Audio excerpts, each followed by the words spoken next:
Military Broadcast Radio, the station that's giving veterans a voice. Find us on the web at mbradio.us. This entire military is one cohesive, dedicated force. And the threats to our nations, they don't sleep. They're watching our every move. Iran, Russia, China, North Korea, ISIS, Al-Qaeda. They may be watching this right now. Our military should not be mistaken for a cable news gabfest show. We don't care what you look like. We don't care who you voted for, who you worship, what you worship, who you love. It doesn't matter if your dad left you millions when he died or if you knew who your father was. We have been honed into a machine of lethal moving parts that you would be wise to avoid if you know what's good for you. We will not be intimidated. We will not back down. We've seen war. We don't want war. But if you want war with the United States of America, there's one thing I can promise you, so help me God. Someone else will raise your sons and daughters.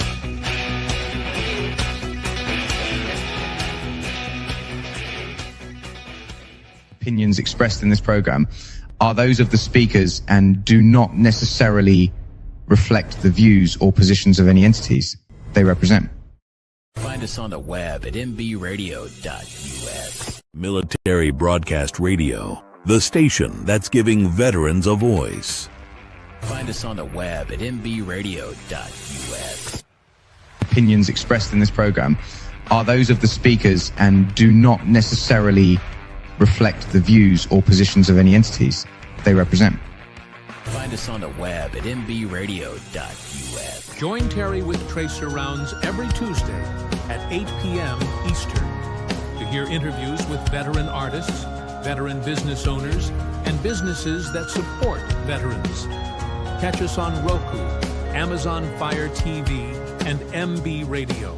If you miss a show, you can listen again on Wreaths Across America Radio every Wednesday at 3 p.m. Eastern. Tune in to see if you are on target. MBR, giving veterans a voice.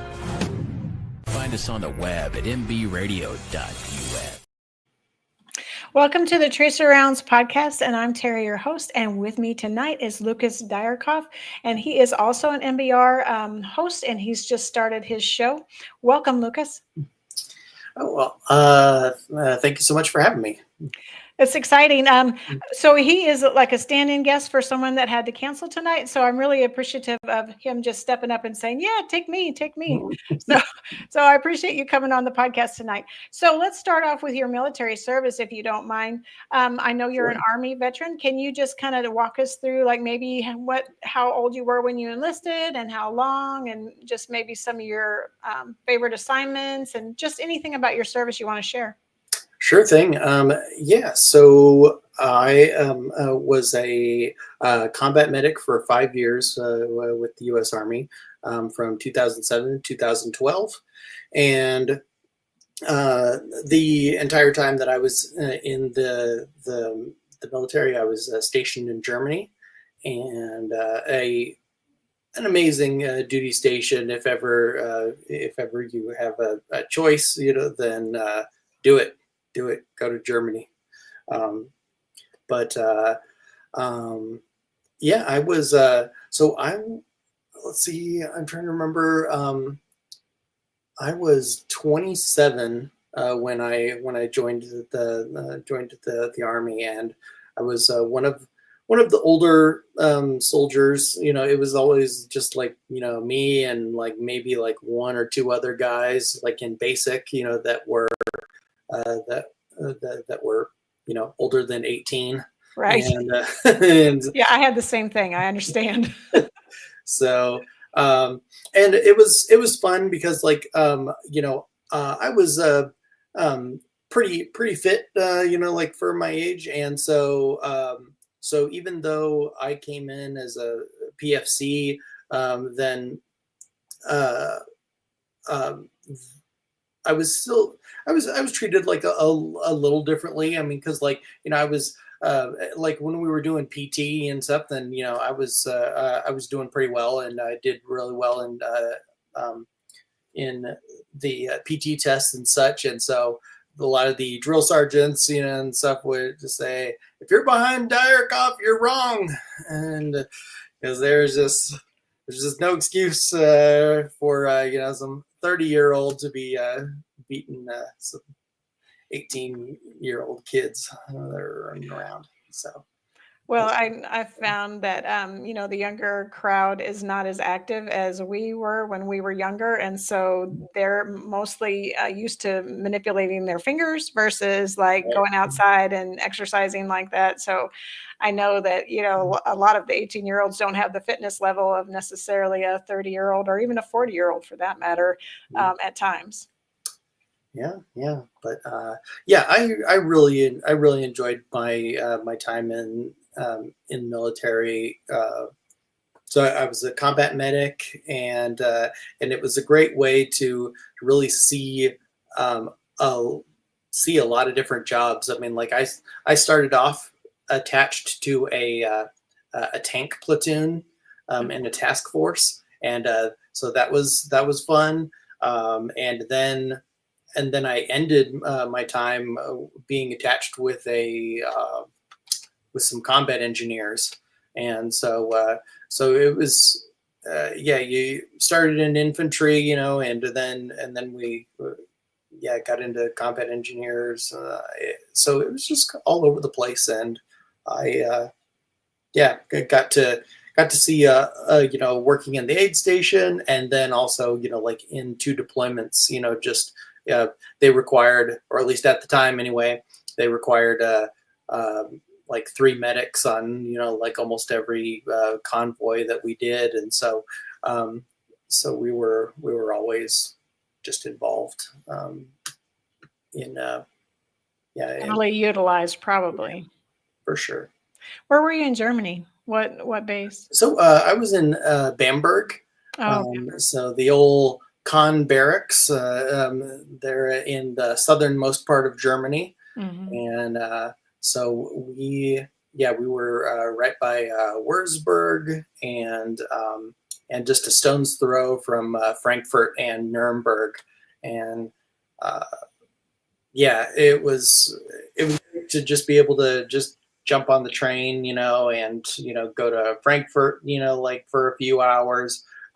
For context, Germany is the size of Montana, and so you could get around Germany like really quickly, and it was a lot of fun. I was in Schweinfurt. Okay. I went to Würzburg too a couple of times, just for sightseeing and seeing castles and whatnot. It was so actually I was stationed in Schweinfurt first. But it's just not as cool as Bamberg, so I just never lead with that. It was a good place. Were you Rock of the Marne to begin with? You were, I forget, is that the first ID, the Rock of the Marne? Or Pat? Could be, yeah. I don't. That's who was stationed there to begin with. Was infantry, I know. Yeah, so I was with 172nd.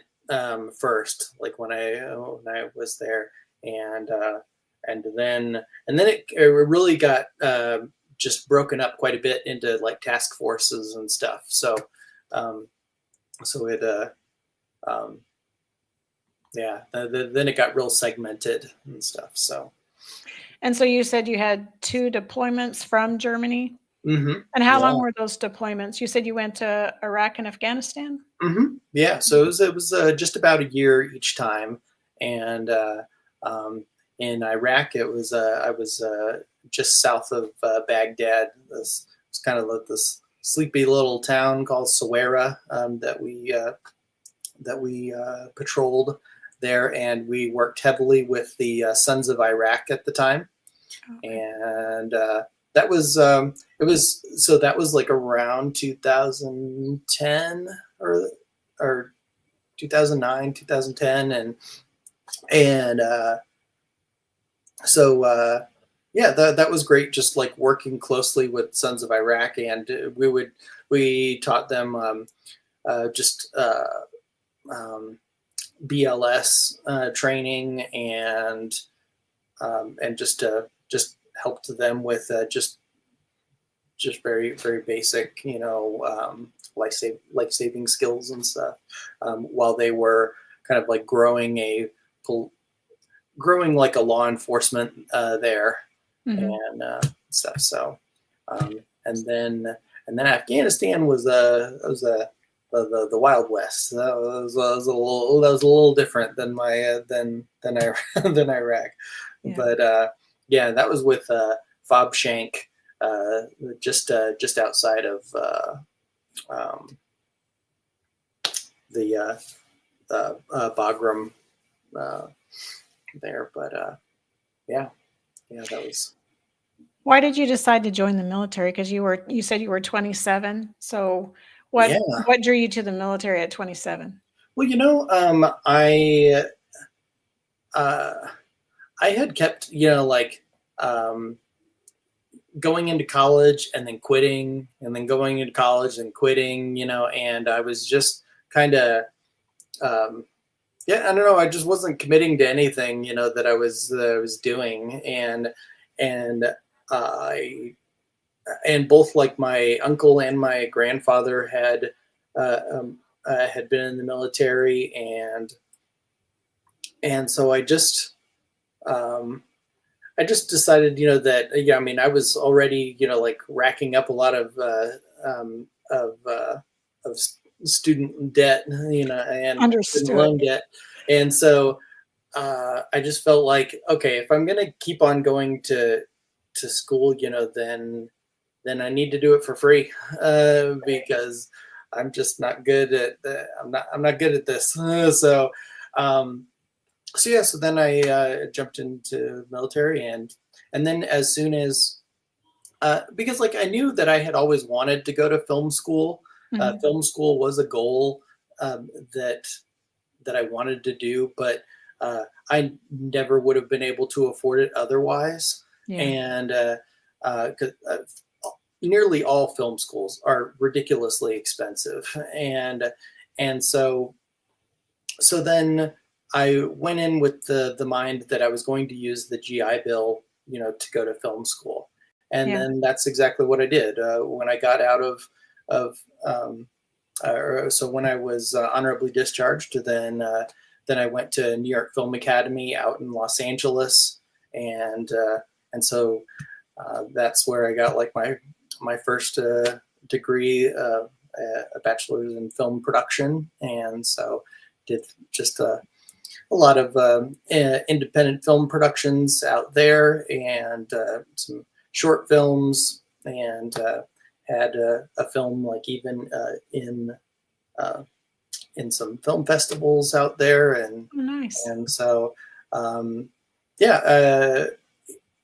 so the Army, was just a stepping stone. Yeah, it was a great stepping stone, and just really made a whole lot of things possible for me, for sure. Yeah. So why did you choose combat medic when you went into the military? Why was that your career field that you wanted to do? Did you have anybody else in the medical field in your family? Well, so my dad, he was a microbiologist, okay. And so he had a lot of basic, medical knowledge, but his focus, was primarily microbiology.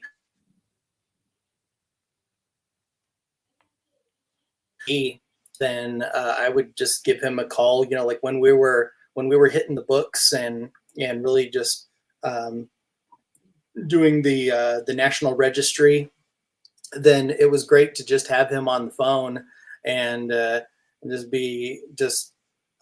pick his brain about how to kind of practice and how to take this national registry, because it was no joke, and I even failed the first time that I took it, and then in the retake got it. But yeah, to cram all of that like in the short time that you have to not only, because like you half of the time is spent on training or in class for taking the national registry, and then the other half is just your soldiering, just so BLS and all kinds of good stuff. So Well, we're on our first break, so we're going to take a quick break, and then we'll come back with Lucas, and we're going to play Die Tired's Fall Forever. It's their brand new single.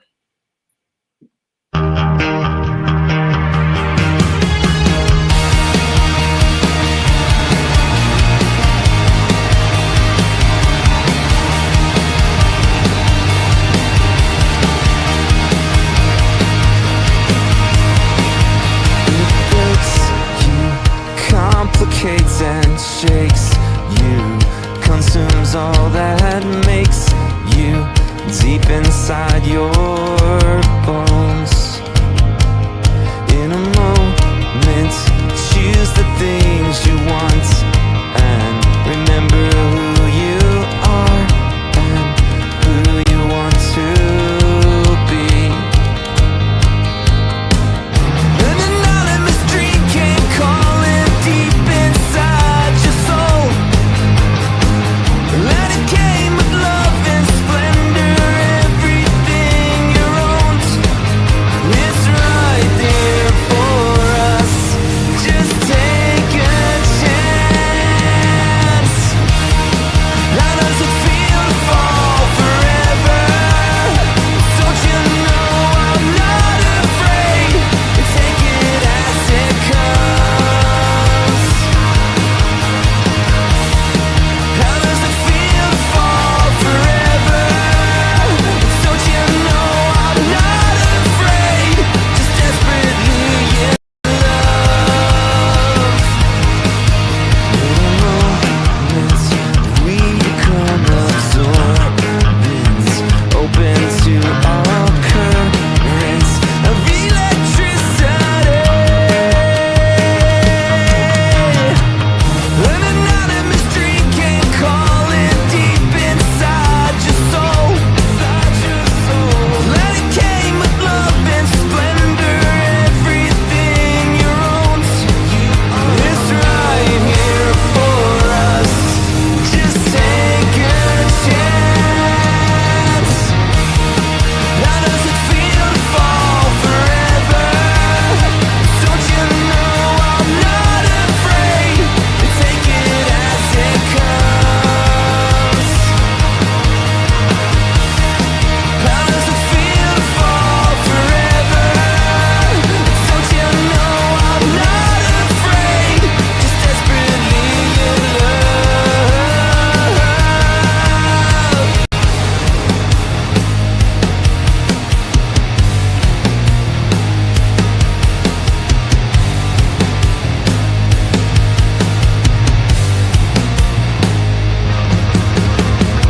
Take my hand into the further. Let's go and fall forever. You take my hand into the further. Let's go and fall forever. How does it feel to fall forever? Don't you know I'm not afraid to take it as it comes? How does it feel to fall forever? Don't you know I'm not afraid? Just desperately in love.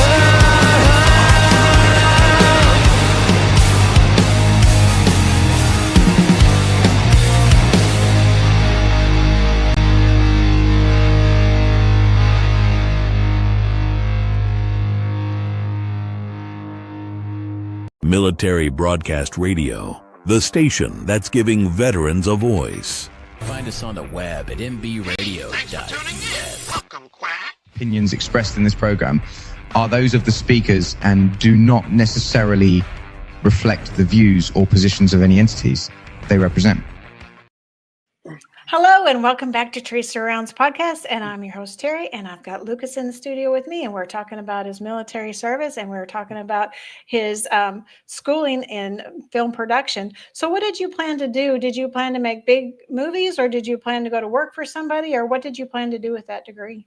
Well, I think everybody or everybody that goes to film school, like has aspirations of, writing and directing, their own material.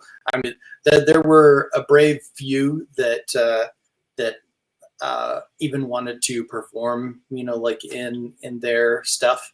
Yeah. I was definitely not one of those, but yeah, I've been, like writing short stories and just writing a lot for, like since I was in high school. And so I really felt the strongest as a screenwriter. And so I had always been interested in screenwriting, and that to me is just my greatest strength. And also too, it was a lot of fun in film school. You have people from like all over, people like from other countries, international students. And but being that we were in LA, then everybody was pursuing the Hollywood style of filmmaking, and that's what we were taught, and so I really got to help like doctor everybody's screenplays a bit, and then they got to learn a lot of Americanisms, and just kind of like build their writing style in that way. Yeah. What would you say your writing style is? Like, would you say you're science fiction, action, drama? What type of? In a perfect world, I would be. I would love to write some science fiction. Okay. But really, like my first, I'd say I lean towards kind of like family drama, and so Strawberry Barbara is on my YouTube channel, and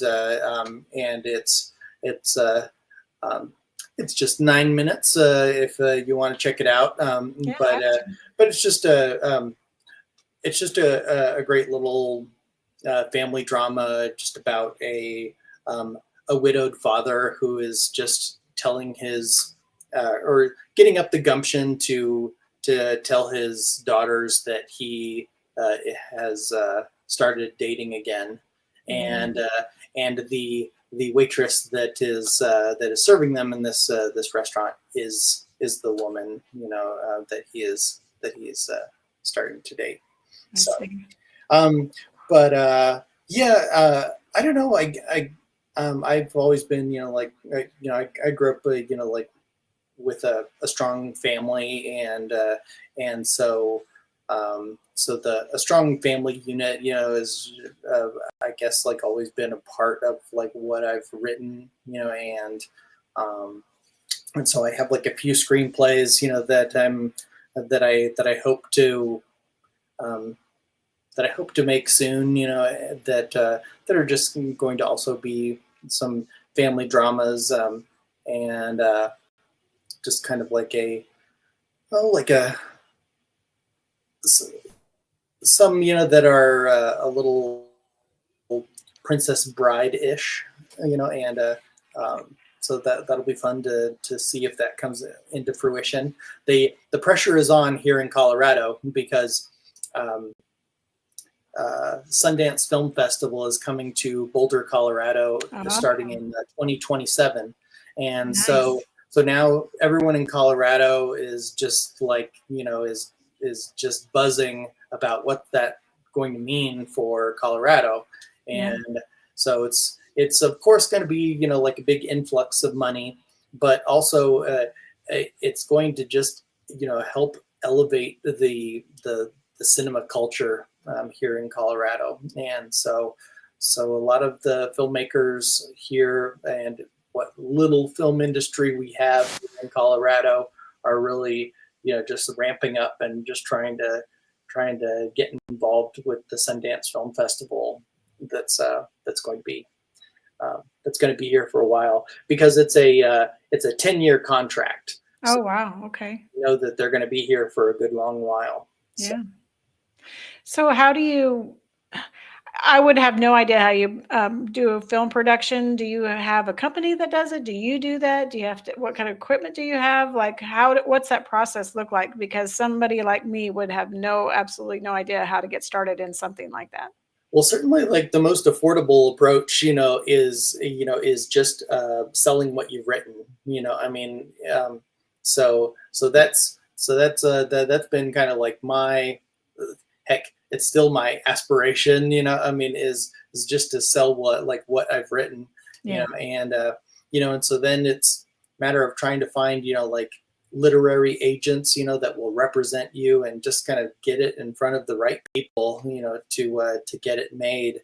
And ultimately, that's the goal, is just to get the movie made, and so, of course, it certainly helps if you can. Certainly helps if you can, make it with your own equipment and such. And people are doing more and more with less and less these days. And so, in fact, like instead of having like a camera team and a director and everybody, some will be as honest as just saying, well, we need a shooter. We need somebody with a camera, that's able to point it that way. And so yeah, and then afterwards, if you could also edit it together, that would be great too. And so it really takes a village, or at least it can. So yeah, it's just finding a team of people, that you're able to work well with, really makes all the difference. Yeah, okay. I can imagine. So do you have you written a big screenplay that could be made into a movie? Have you like put something together that you could market to somebody? There was,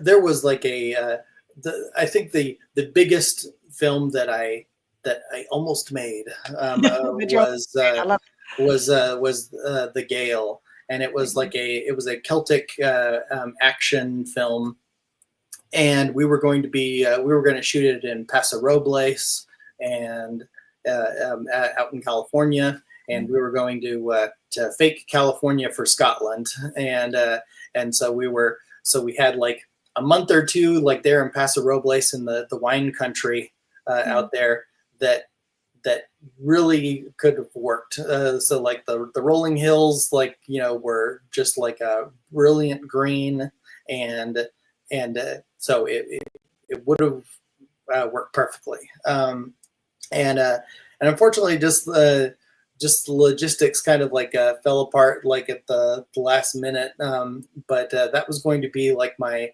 final film, and it was the idea was to shoot a proof of concept, because you always hope that just a great script is enough, but no, right. Instead you write a great script and, oh, do you have a pitch deck?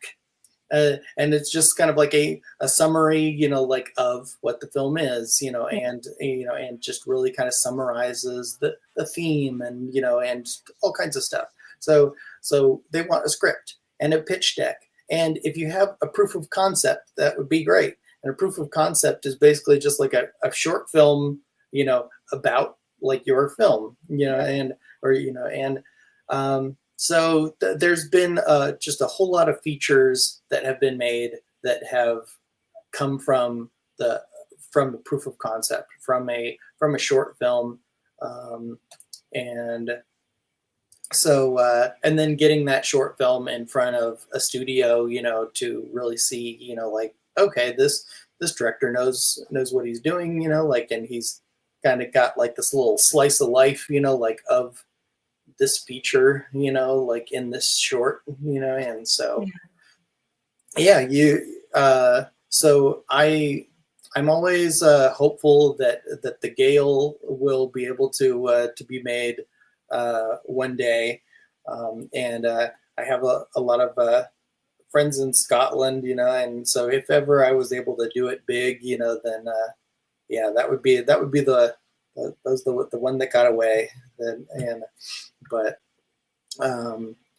So I think everybody, is told to, to really dream big, when they're writing, and, really swing for the fences, and hopefully it comes together for them. Who do you see playing any lead characters in The Gale if it was ever made into a movie? Oh man.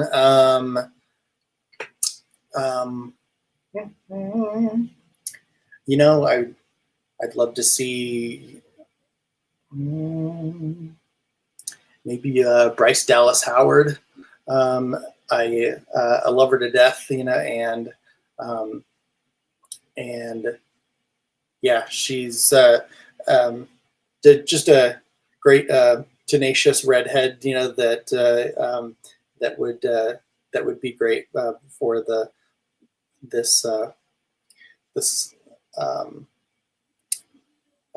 this Gaelic princess that is essentially kind of like rescuing like her Pictish husband, from the Romans that have taken him captive, and so it would be pretty cool to.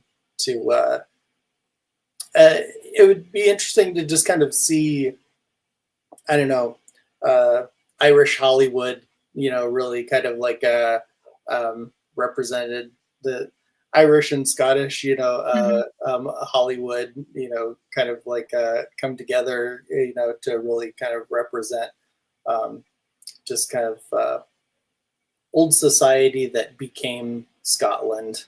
And so, I'd love to see her in that role.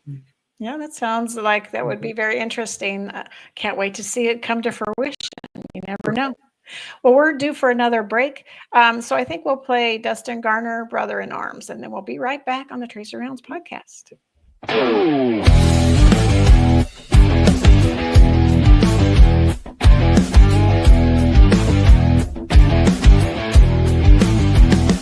On the front lines we stand, side by side, with courage and strength that we won't let slide. Through the chaos, our hearts beat as one. Each brother's a soldier, into battle we run. When the shots ring out, we won't back down. In the silence of loss, we'll wear our crown. We are soldiers, brothers in arms. Through fire and fury, we weather the storms. In unity, forged through the blood that we've shed. Together we stand, living for the dead. Each step we take through the mud and the pain, memories linger like the echoes of rain. We fight for the fallen, our spirit won't break. In honor we carry their names in our wake. Though the cost is high, our bonds grow tight. In the darkest of hours we'll shine our light.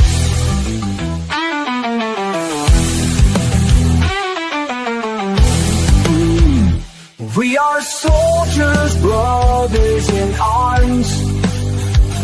Through fire and fury we weather the storms. In unity, forged through the blood that we've shed. Together we stand, living for the day. With every heartbeat, we carry their name. In the brotherhood force, you'll never be the same.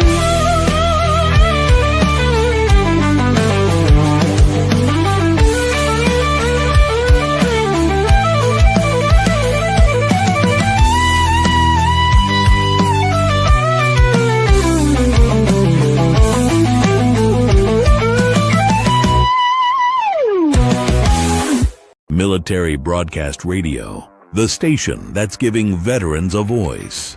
Find us on the web at mbradio.us. Opinions expressed in this program are those of the speakers and do not necessarily reflect the views or positions of any entities they represent. Welcome back to MBR, where we're giving veterans a voice, and tonight's voice is to Lucas, and he's also a host on the MBR platform. Why don't you tell us about your show? It's the Aries Brood podcast, and what are you doing with it? Yeah, so the Aries Brood podcast is about role-playing games and board games, and that are kind of like of a grimdark, persuasion. And so one thing that I've just always enjoyed, is board games, and I've become a game master for a lot of role-playing games and board games at local conventions here in Colorado, and then also at Gen Con, which is just around the corner, just at the end of the month. Gen Con is the largest board game convention in the country that takes place in Indianapolis, Indiana. And last year, 70,000 people turned out to it. And so just to kind of like bring a little more exposure, to that is what the Aries Brood podcast is all about.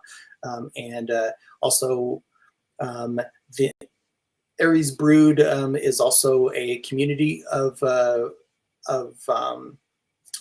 game players, like board game players, like here in the Colorado area, and at just some local conventions and such, and also going to slowly but surely kind of grow into a publisher.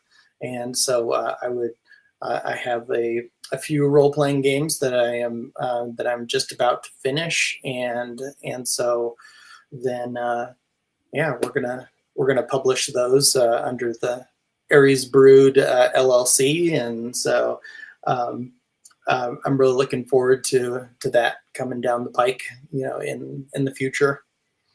So you're developing a role-playing game, not Yes. necessarily a board game, but a role-playing game, and so you're developing the characters and developing the storylines and everything that goes along with that role-playing game. Yeah. The role-playing game is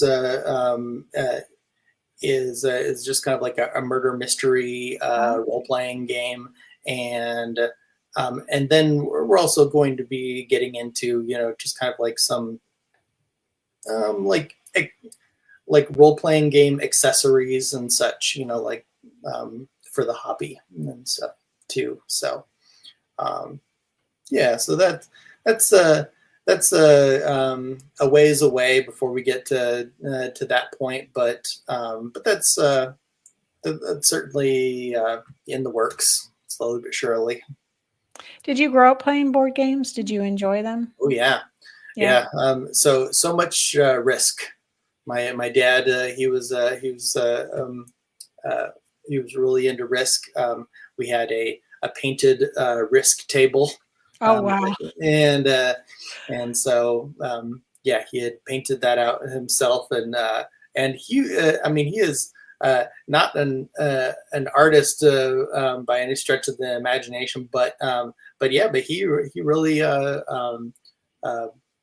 put together like a pretty cool little map layout, Yeah.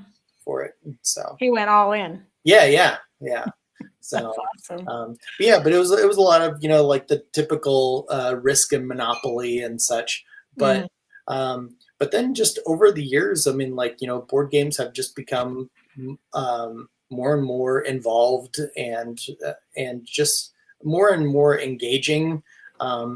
So Settlers of Catan, I think was a game that really just broke a lot of barriers, down just from getting a lot of Americans out of the rut of just playing Monopoly, forever. Yeah.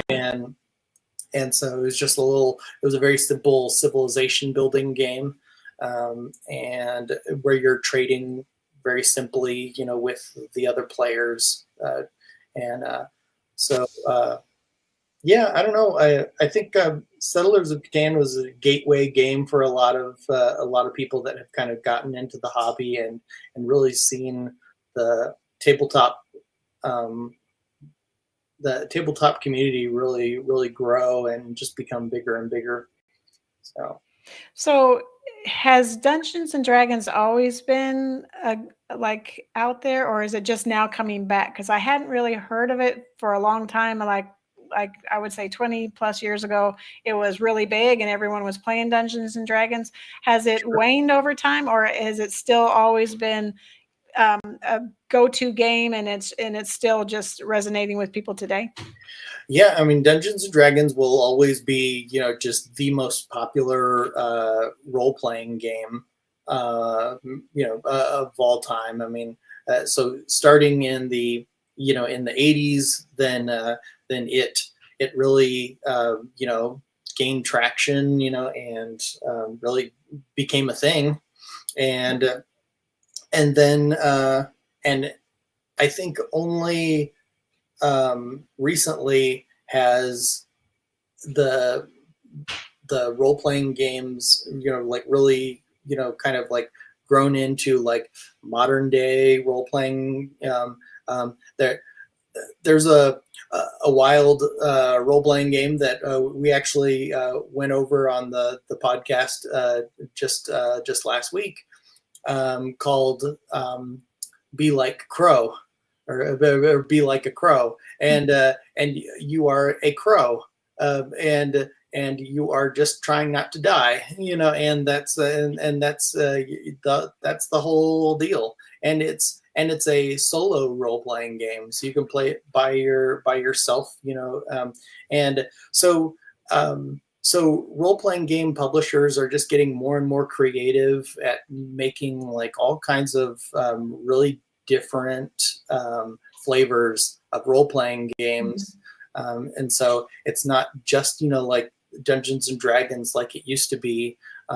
Now all genres now are being represented in really cool ways, so murder mystery stuff, to science fiction, and you have great publishers like Free League Publishing that is doing everything from like Alien, Blade Runner, Lord of the Rings, all kinds of just such a wide diversity of role-playing games, and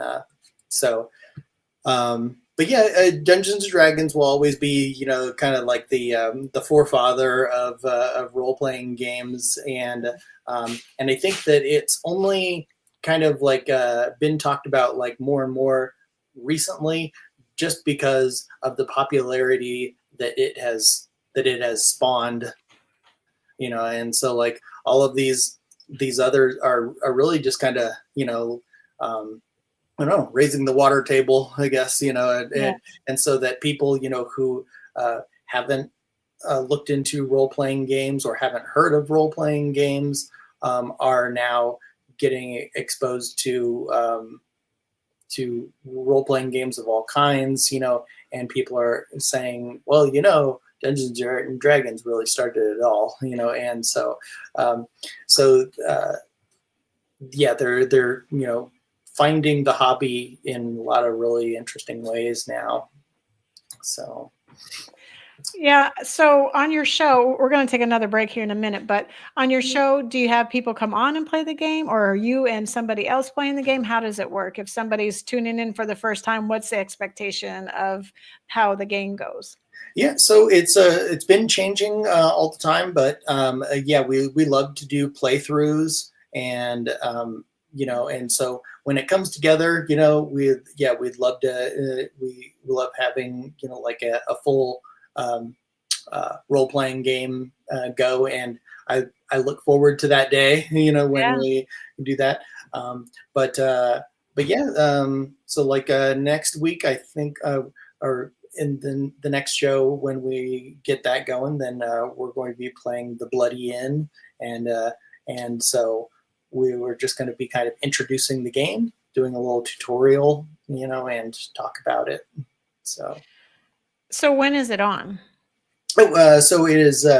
It is every Wednesday at 4 p.m. Eastern time. But not this week. Just due to just due to some scheduling. But yes, hopefully every Wednesday. That's the goal. And Well, that sounds good. I'm going to have to catch an episode when I'm not working. I'll have to, or during my lunch hour or something, I'll have to take a break and check it out. So we're going to go to another quick break, and we're going to play Joe Muse, Dead Man Walking.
Military Broadcast Radio, the station that's giving veterans a voice. Find us on the web at mbradio.us.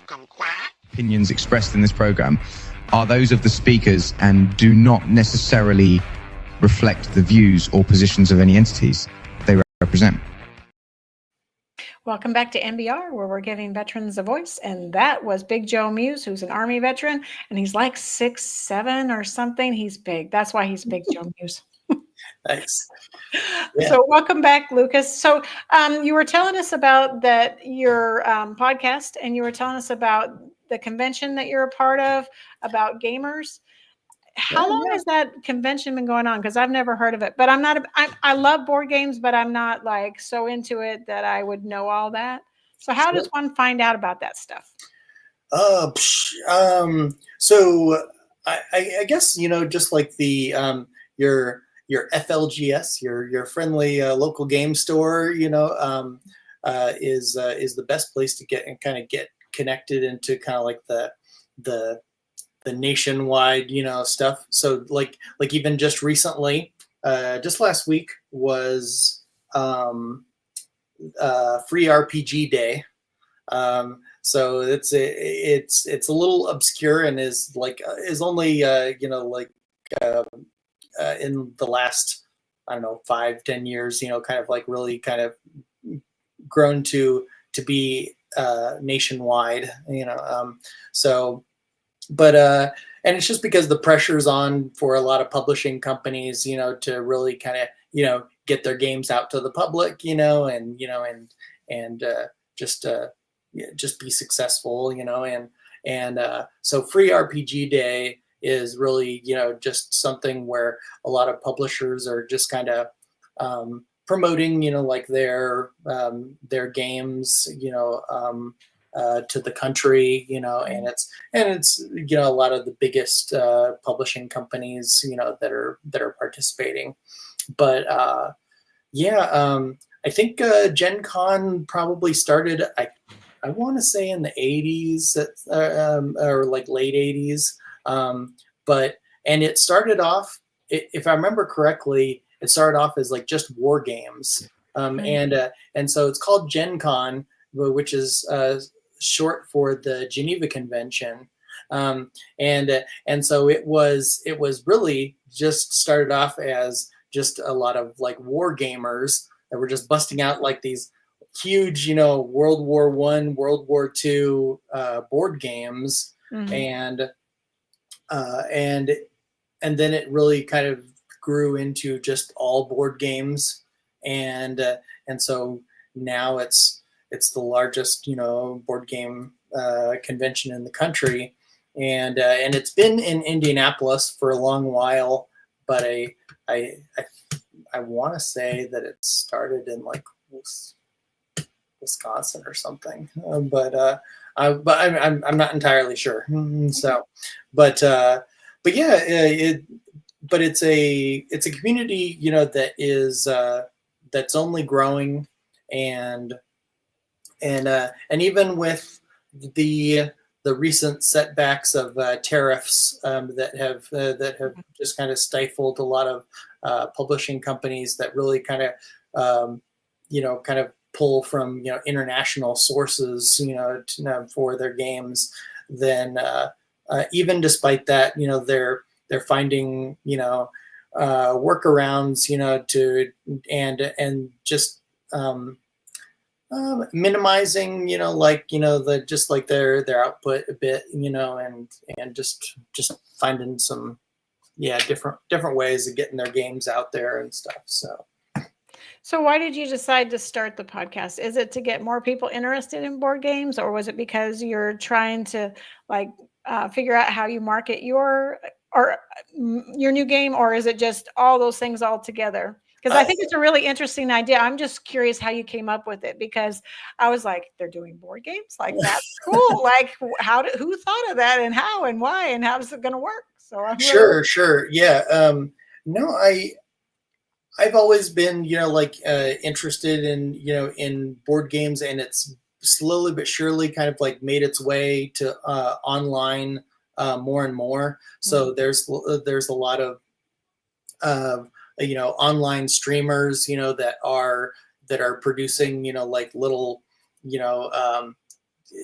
their role-playing game sessions, like they're just putting online, and so it's slowly growing, and it's just so much. It's so fun to just kind of do like this guided storytelling like with other people. And I just feel like it's such a great creative outlet, that has made so many great writers and so many great games, and so it's something that I just want to see, more of a spotlight on, especially because so many of these publishing companies have what's called an open gaming license, and that they have a rule set that people can take and write their own game with those rules, and then they can sell like their own. So for instance, a role-playing game that I'm working on is Free League Publishing's Year Zero engine, and it's just like it's a rule set that I'm adapting for the story that I want to tell, or for the experience that I want gamers to have. And so it's cool to just see, creative people getting these rule sets and then just making it their own.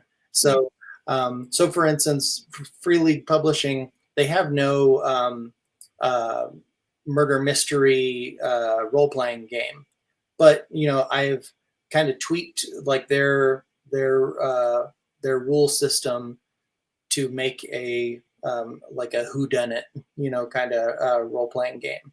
And so it's like these kinds of opportunities that I think are really interesting, that a lot of people like may not know about, and I just wanted to be a part of, just kind of, making people like aware of just these cool storytelling opportunities and cool games, and so and with any luck, I can